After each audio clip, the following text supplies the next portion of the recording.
Hello, everybody. This is Mr. Combs, and in this video, I want to talk about appealing to audiences.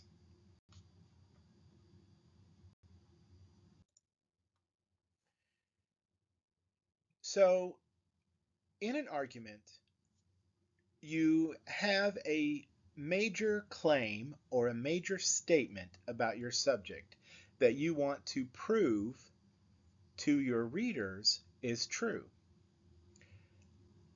But how do you do that? What are some techniques you can use to get your audience to believe what you say is true? Well, in the 4th century BCE, in his treatise Rhetoric, the Greek philosopher Aristotle identified three key ways writers can appeal to their audiences. So, three key ways that writers can get their audience to believe what they say is true. Those are pathos, ethos, and logos.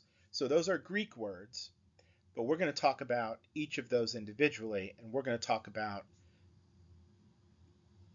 how we describe those techniques in English. So let's talk about the first one, pathos. Pathos refers to emotional appeals. So emotional appeals use words and images that evoke certain emotions in readers to move them to sympathize with the writer's ideas. And we see this all the time. People use pathos or emotional appeals all the time in the world, all right? When we're writing an argument, emotional appeals are important. We're probably going to want to use reason and logic more, but emotional appeals can reinforce what you have said logically. And we see this all the time, like I said.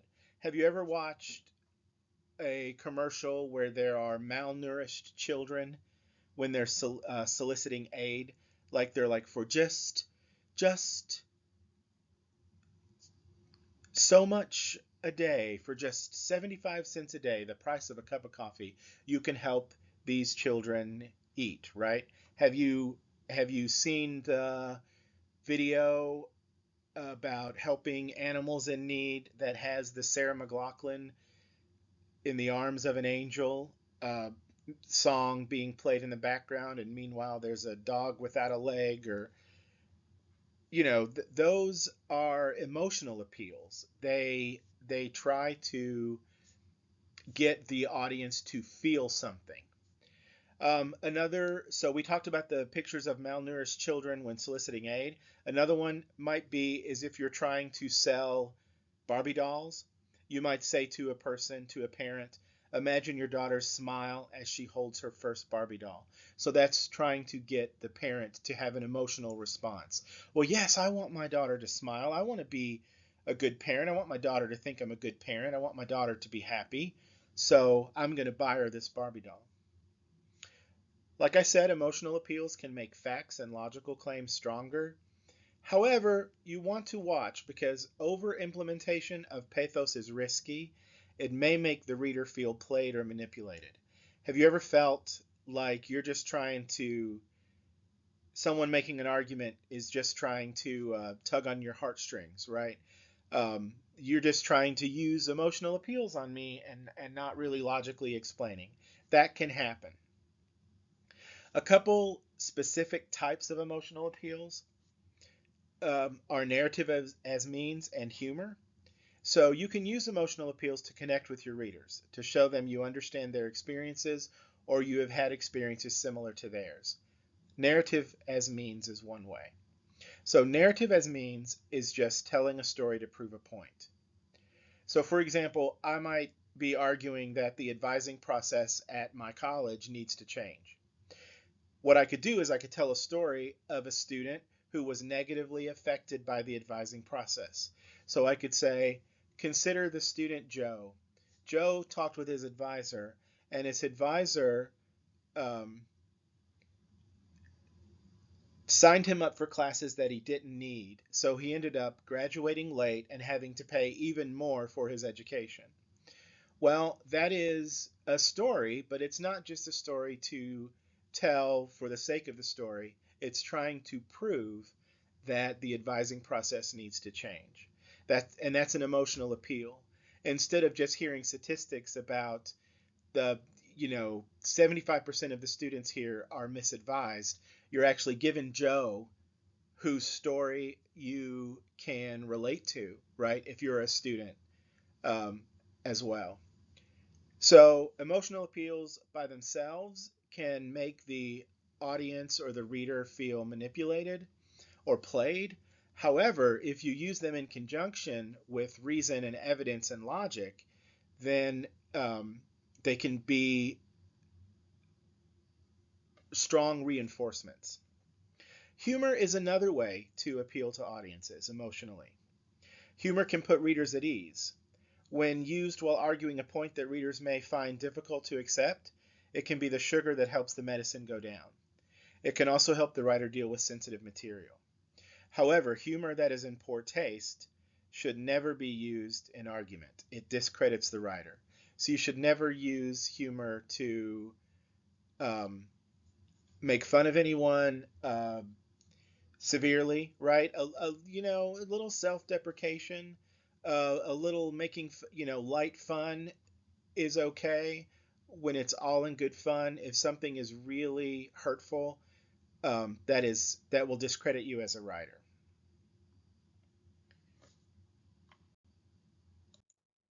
So let's look at some examples of emotional appeals. So these are ads from PETA, People for the Ethical Treatment of Animals, and they are trying to persuade people who view the ads to not wear fur, to not purchase fur, to not wear fur.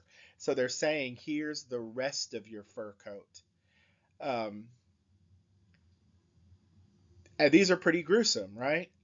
They're emotional appeals. So they could have just said on a poster, "Don't wear fur." Maybe given you some statistics about how many animals die each year to supply the fur industry. But this is pretty effective, right? Showing the what remains after the skin is taken off of an animal to to make the fur coat. So a couple things that you want to think about when you look at emotional appeals. You want to say to yourself, how am I supposed to feel when I see this argument, when I see this ad, for example, or when I hear this argument? How is this supposed to make me feel? And also, what emotional need does the argument meet? And what I mean by that is this. So, I think that we feel as human beings the need to think that we are compassionate people, right? Um, most of us need to feel like we care about things, right?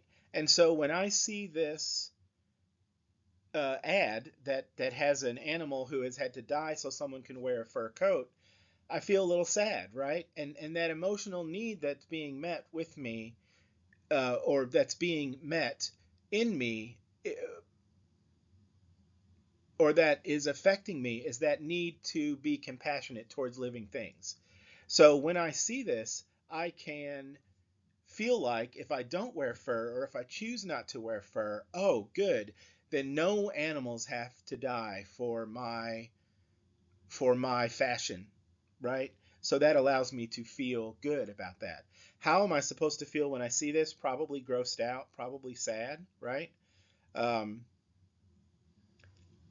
like I don't want this to happen. This is not something that I think is okay, right? Let's look at another one. So this one obviously is humorous. So this is where I can use humor. This lady is obviously not really 42, but this is getting across that smoking may cause you to show signs of aging prematurely. This is getting that across in a funny way. So yeah, I am supposed to laugh at this probably, or to find this to be humorous, because this person is not 42, obviously. But As a smoker, maybe the suggestion is that this person has prematurely aged.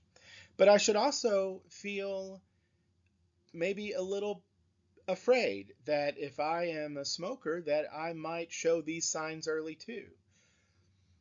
And not everyone, but most of us in our society has this need to feel young and vibrant, right? And so this is working on that fear. This is trying to persuade me to not stop smoking and use this. I think it's gum or some smoking cessation product. Use this because if you don't, you're going to prematurely age. So that works on my fear a little bit. Um, if I don't choose to smoke, or if I quit smoking, or if I use this product, then I can stay younger longer, and that's the emotional need that it's meeting for me. So what I want us to do is I want us to look at some ads, and I want us to think about the emotions that the following ads, which are types of arguments, appeal to. Remember, think about what emotional need is being met and what emotions are am I supposed to feel when I see this advertisement. So let's look at one together, and then I'll give you a chance to reflect on some of your own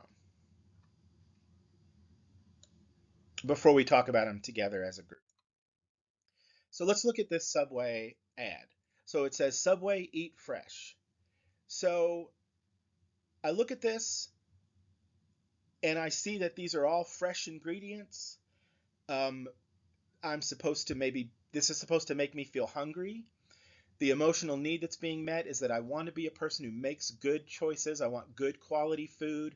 Subway will have that. Subway will give you, look at this delicious, fresh looking, great quality food. Also, I like how the sandwich is sort of angled so that it looks bigger. Notice that one end of the sandwich looks bigger. So not only am I eating fresh, but I'm getting a lot of bang for my buck. If I go to Subway, I'm getting this big, large, foot-long sandwich for the money. I'm eating healthy.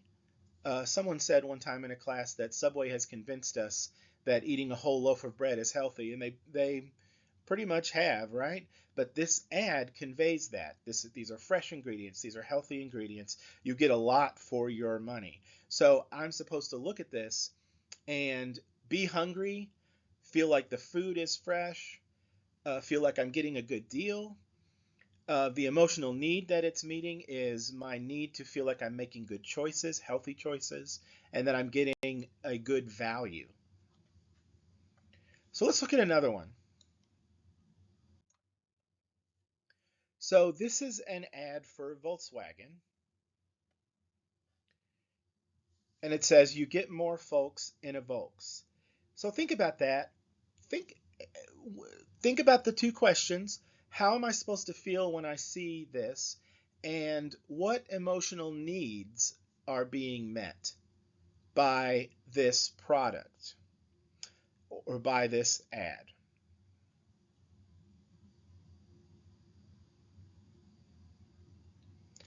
All right. So I think you're supposed to feel happy when you see this. You're supposed to feel a sense of adventure, perhaps. So adventurous and happy. And I think the emotional need that's being met is one that of togetherness. One, as human beings, we have this need to be together with family, with friends, right? We're social creatures, and so the if you buy a Volkswagen, you can get everybody who wants to go on the trip, or everybody who wants to go on vacation can go, and you can fit all of your stuff. So this need for being social and this need for togetherness is being met by this ad. All right, let's look at another one. So this is a poster that was put up around school several years ago. It was actually in the hallways of HCTC, And it says, when Jason wouldn't leave Mary alone, I said, she's not into you anymore. Let it go. I'm the kind of guy who takes a stand. Where do you stand? And then it says, men can stop rape, men preventing sexism and sexual assault. So think about what emotional need this appeals to. What emotional need is satisfied if you do the things that this poster is trying to get you to do? And how are you supposed to feel when you see this?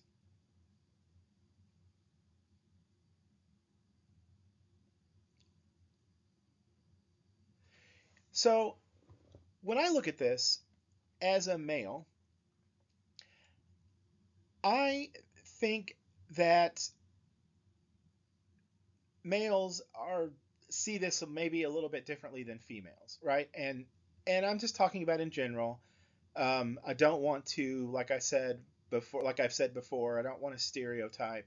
However, I feel like this is appealing to males because males have this need, maybe, to be protectors, right? So a father might feel like he is the protector of his family, of his children. A husband or a boyfriend might need to feel like he is the protector of his beloved or his partner, right? And so this plays on that. When it says, when Jason wouldn't leave Mary alone, I said, she's not into you anymore, let it go. I'm the kind of guy who takes a stand, right? So I'm the kind of guy who is a protector of people. I'm the kind of guy who steps in. I don't just sit back and let people be harassed, right? And also, I think sometimes males need this, need to feel like they're people of action, right? They will do something. They don't just stand by. I've had students before say that this is kind of challenging, confronting men, and that works on men a little bit who are competitive.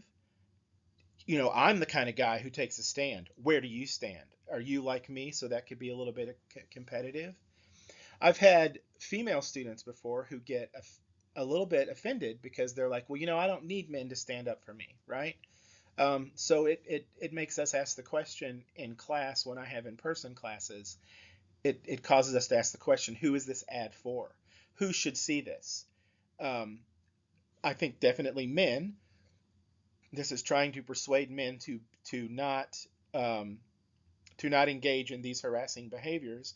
However, I've also had some men in class who have taken offense and saying, this assumes that I'm not going to do that, right? I'm not going to be a person who, first of all, doesn't harass people and also a person who would step in, right? Um, so this causes me to maybe I should feel challenged as a male or confronted. Maybe I should feel cause it. Maybe I should it should drum up feelings in me that I want to do the right thing. I want to be a protector of others as well.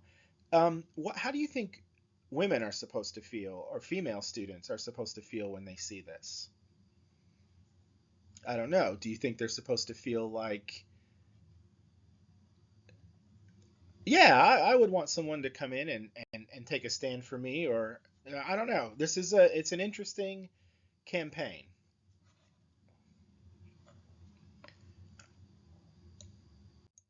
All right, let's look at this last one. This says sexual predators can hide in your child's smartphone.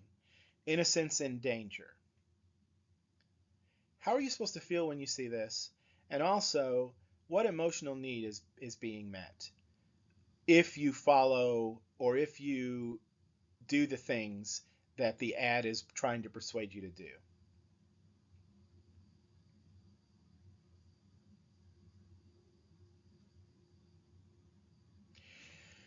So I think you're definitely supposed to feel creeped out by this. I think you're supposed to think this is creepy. There's a person with this phantom hand that's sort of cupping them in their behind in like in a strange way, and notice how the hand and the phone are sort of connected. So I think I feel a little bit creeped out when I see this. Like this is not something that should happen. And I also feel like that if you watch what your child does with their smartphone, then you get to feel like a parent who is protecting their child. You get to feel like a parent who is watching out for your child's safety, keeping your child from sexual predators. Um, so while you're supposed to think this is creepy, I think you're also supposed to feel like, well, I can prevent this from happening for my child. Um, right? I mean, do you find this? Think about this. Do you find this to be an effective advertisement?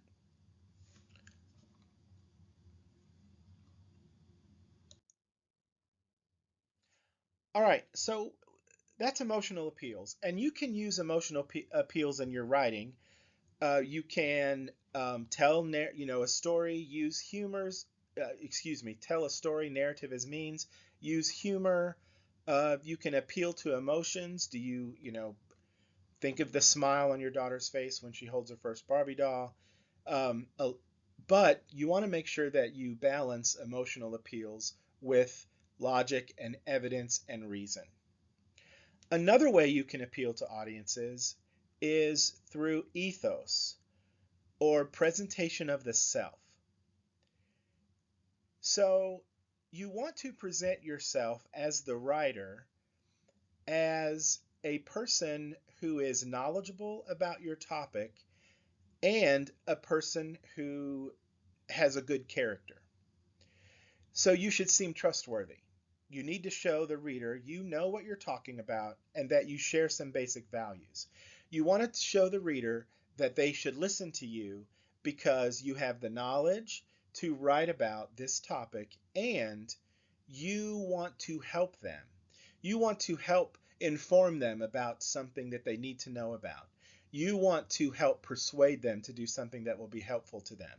You don't want the reader to feel like you are manipulating them to get something out of them or to get your way.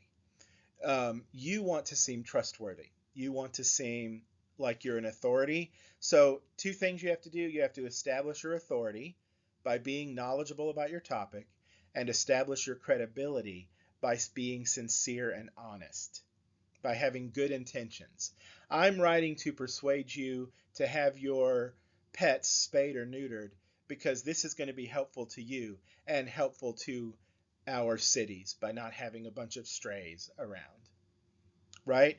Not for some nefarious purposes that will only help me.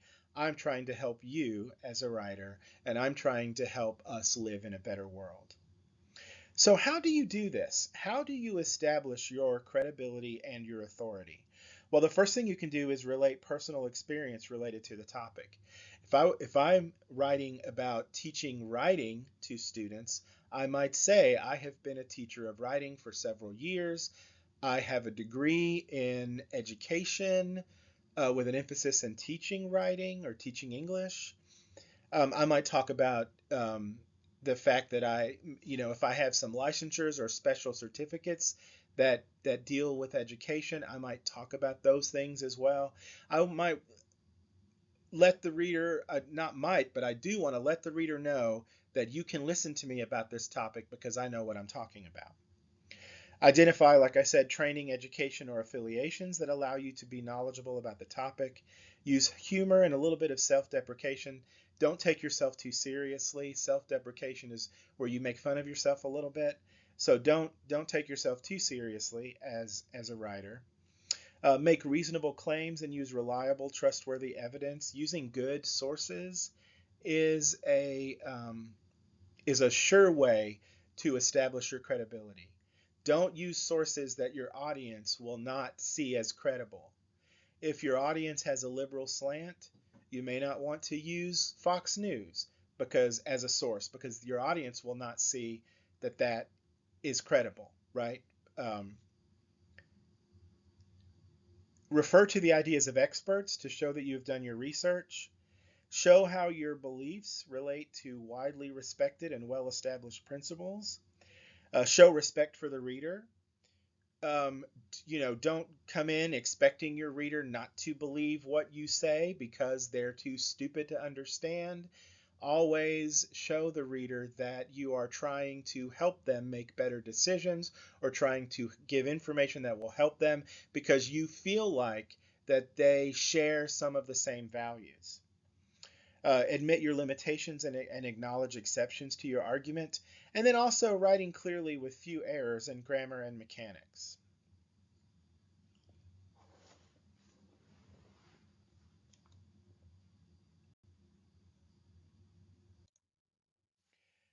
So, one of the ways that you can establish ethos is by referring to good quality sources, experts in the field related to the topic you're writing about. So, what I want us to do is I want us to look at each of these characters, and I want you to, not each of these characters, each of these public figures, excuse me, and I want you to consider the character, credibility, and authority of each. Think about an argument, a campaign, or a product that would benefit from their endorsement, and then think about the audience that each person would appeal to. Okay? So let's look at one together, and then I have a couple that I want you to consider before we talk about them together. So this obviously is Lizzo. And Lizzo, what would Lizzo know about? If Lizzo were going to give a seminar, what would you go and listen to her about? Well, definitely since she has become a great success in the music industry, I might listen to her about making it big in the music industry, about presenting herself well, making good business decisions. I might listen to her about that. I would definitely listen to her about music. If she were going to, you know, maybe how to write give a seminar or a talk on how to write a song, I might listen to her. Um, how to play a certain instrument. You know, she's a flautist, so she plays the flute. So if she were giving flute lessons, I definitely would want to listen to her. Who is most likely to listen to what Lizzo has to say? Probably people who enjoy her music, right? Um, Also, maybe people who are interested in music. Another thing I think that she would know about or that people might listen to her about is style, because she has been considered a style icon, right? She does have um, style, a certain style, especially for full-figured women, right? Full-figured women may think, well, this is a person who has something to say about the way that we present ourselves and the way that we dress and the style that we use. So I think maybe that might that audience would listen to Lizzo as well. All right, let's look at another one. So let's look at Chip and Joanna Gaines. So if you don't know them, they have. I just now lost what their show is called. Are they the people who have Fixer Upper? So they're home improvement people, right? So think about what would they what would benefit from their endorsement? What campaign or product? And who is most likely to listen to them?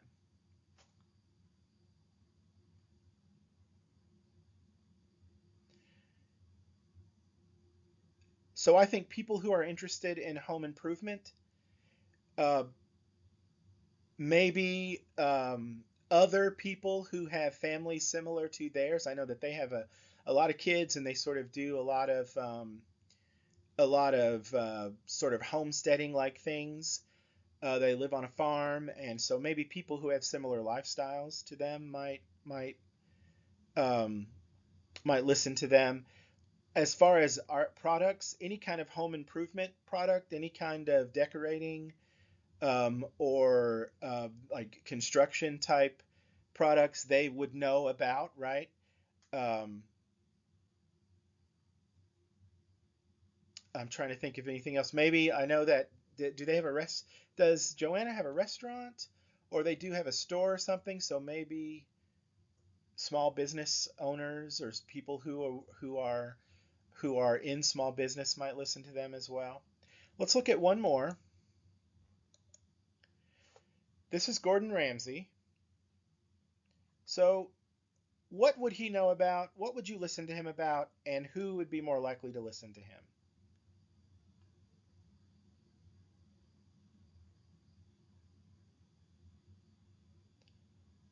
So definitely he knows about food.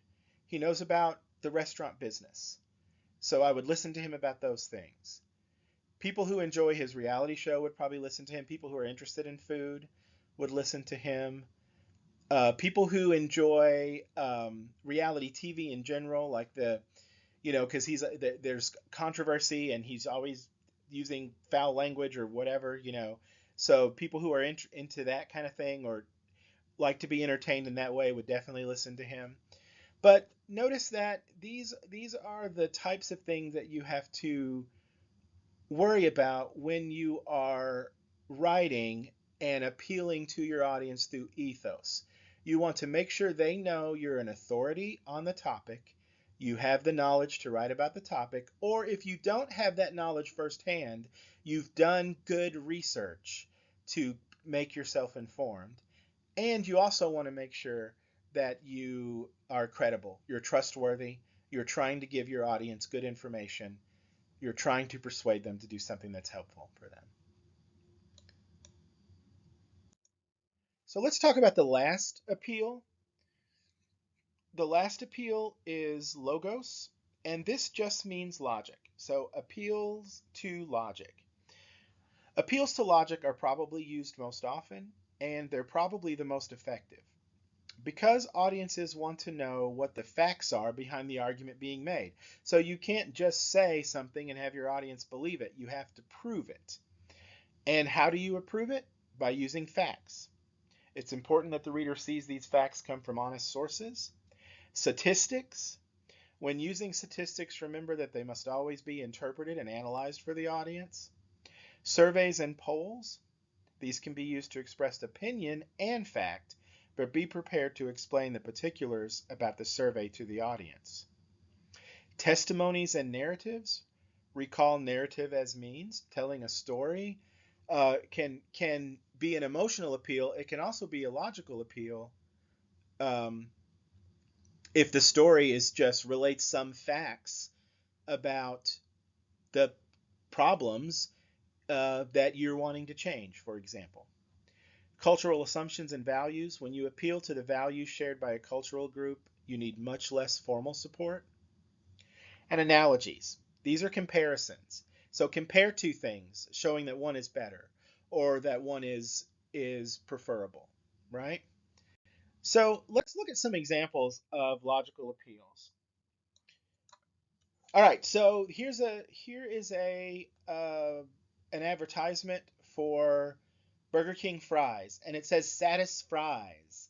Satis Fries is kind of an emotional appeal, right? You'll be satisfied if you eat our fries, right?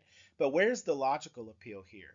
Notice how it's saying 40% less fat, 30% less calories. And if you read the fine print down there, it's saying compared to McDonald's.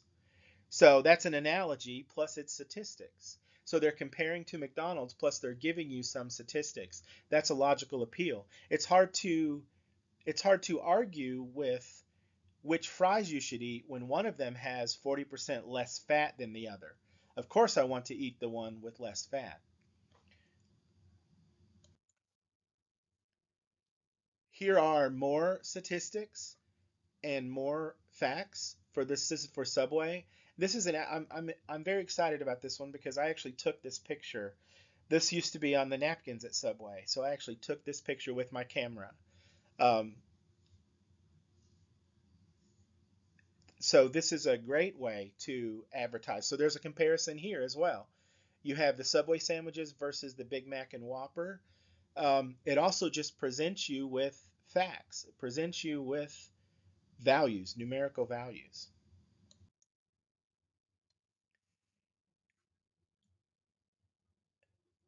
And here's an advertisement that is trying to persuade you not to smoke. The gun with the cigarettes being loaded as bullets is definitely an emotional appeal. That's supposed to cause you to have an emotional response. But there are also facts listed here. Smoking kills, right? That's almost an emotional appeal as well, right?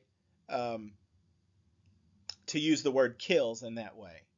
But then we have some facts. Major cause of strokes, very addictive. Those are things that have been proven to be true.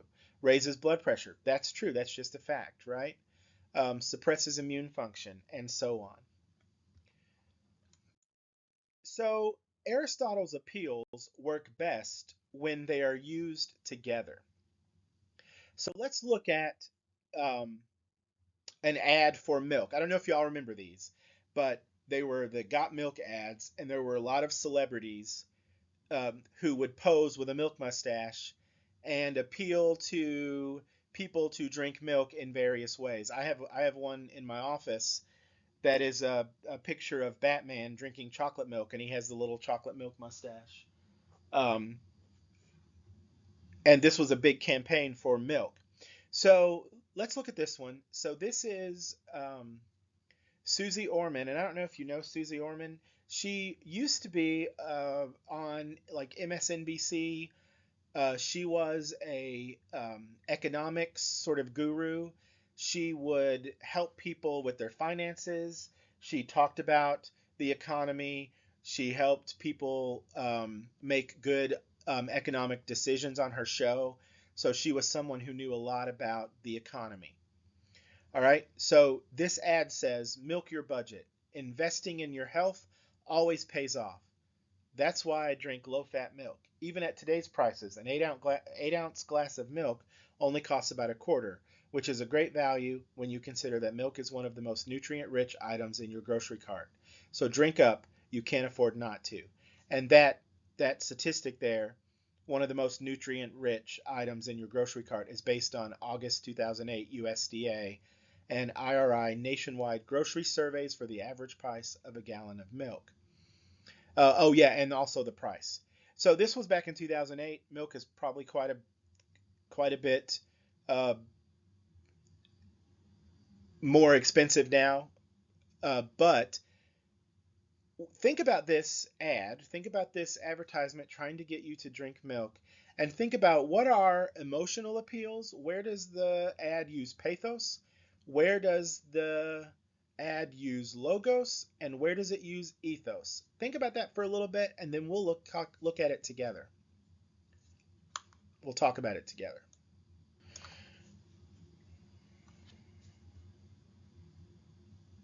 All right, so emotional appeals. I think that milk your budget might be an emotional appeal because if I think about what emotional needs are being met, if I drink milk, I'm making a good decision for value and for my health. So that's an emotional appeal, right? It allows me to feel like that I'm making these good choices. So that should make me feel good emotionally. I'm supposed to feel like I think when I see this that if I drink milk, if I choose milk, I'm making a good choice. And that is an appeal to the emotion, I think. Also, I think there's a little bit of fear because it says, so drink up. You can't afford not to, right? So you can't afford not to drink milk, which is a little bit of an appeal to fear. You may also find it to be humorous, right? Because that's a little extreme. You can't afford not to drink milk, right? Well, what if I drink water? I can get that from the tap, right? But anyway, so I think those are emotional appeals. I think the ethos, the appeals to character, is having Susie Orman talk about milk as a great value because she's an economist. Also, an appeal to ethos is that they've used the USDA and IRI nationwide grocery surveys, right? Um, so that's an appeal to character. We've got good sources. And then finally, logic. 8 ounce glass of milk only costs about a quarter. That is a logical appeal. Milk is nutrient rich. That is a fact, right? That's a logical appeal. So this ad is effective because it uses logical appeals, emotional appeals, and appeals to character together. And the last thing I want to show you is I want to return to the rhetorical triangle. And I want to fit logos, pathos, and ethos into the rhetorical triangle. So logos or facts relate to the message. The message you are giving to your audience, the message you are presenting, should be backed up by facts. Ethos or the character relates to the writer. You should present yourself as trustworthy and knowledgeable about your subject. And then your audience relates to emotional appeals. When you use an emotional appeal, you want to get your audience to feel something. You want to get your audience to have a feeling reaction, a reaction where they feel something. That way, it'll underscore the facts that are in your message. So remember, as you are writing and as you are reading arguments, this rhetorical triangle and logical appeals. Try to use not logical only, but logical, emotional, and character appeals. Try to use these in your own writing and try to notice when authors and the things that you read or the things you watch or the things you see, when those presenters, writers, speakers, creators are using these appeals because they're everywhere. And here are the references. I hope that you found this video to be helpful, and I will see you in another video.